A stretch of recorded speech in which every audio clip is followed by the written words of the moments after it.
तो गाइस अभी हम लोग नाव में बैठ के पूरा गंगा यमुना का संगम जो है उसको एक्सप्लोर कर रहे हैं। कोशिश कर रहे हैं कि अच्छे से अच्छा व्यू आपको भी दिखाने की कोशिश करें, जिससे आप भी उतना ही एंजॉय कर पाएँ जितना कि अभी हम कर पा रहे हैं। तो सबसे पहले चलिए मैं आपको एक इलाहाबाद से जुड़ी हुई स्टोरी सुनाता हूँ।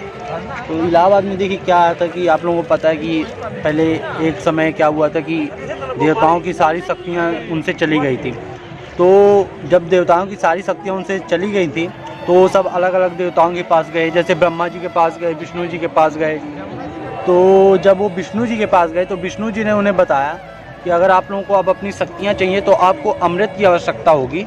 अगर आप अमृत का पान करते हैं तो आपकी शक्तियाँ आपको वापस मिल जाएंगी। तो अमृत के लिए आपको पता है क्या हुआ था, अमृत के लिए समुद्र मंथन हुआ था, क्योंकि देवताओं को क्या था कि वो अकेले समुद्र मंथन नहीं कर पा रहे थे, इसलिए उन्होंने राक्षसों की मदद ली और राक्षसों की मदद से उन्होंने समुद्र मंथन किया।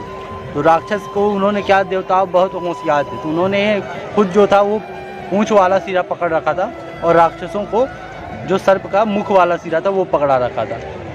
तो देवता यहाँ पर थोड़ा ज़्यादा इंटेलिजेंट थे। इसके बाद क्या होता है कि उसमें से काफ़ी चीज़ें निकलती हैं, 7, 12, 14 चीज़ें निकली थी, मुझे अच्छे से नहीं पता है, बट उसमें से काफ़ी चीज़ें निकली थी।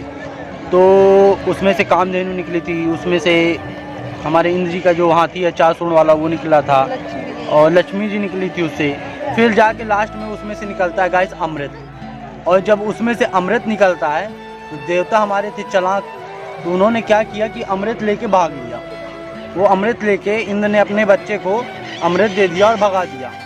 तो इंद्र के पुत्र क्या किए कि अमृत लेके भाग गए। जब इंद्र के पुत्र अमृत लेके भाग गए तो राक्षस उनके पीछे पीछे भागे। वो समझ गए कि हमारे साथ क्या हो रहा है, हमारे साथ छल हो रहा है। इसके बाद जब वो राक्षस, और इसी बीच क्या हुआ कि राक्षसों का और देवताओं का युद्ध चला, और वो युद्ध समथिंग 12 दिन तक चला था। और वो जो वहाँ का 12 दिन होता है वो अपने यहाँ का 12 साल होता है, इसीलिए हर 12 साल में क्या होता है, कुंभ होता है। तो ये स्टोरी थी। और वो जो अमृत था उसकी 4 बूंदें पृथ्वी पर भी टपक गई थी, जिसमें से आपका एक प्रयाग हो गया, एक उज्जैन हो गया, एक नासिक हो गया और एक हरिद्वार हो गया। तो ये कुछ स्टोरी थी आपके प्रयागराज की, तो मैंने सोचा आप लोगों के साथ भी शेयर कर दूं।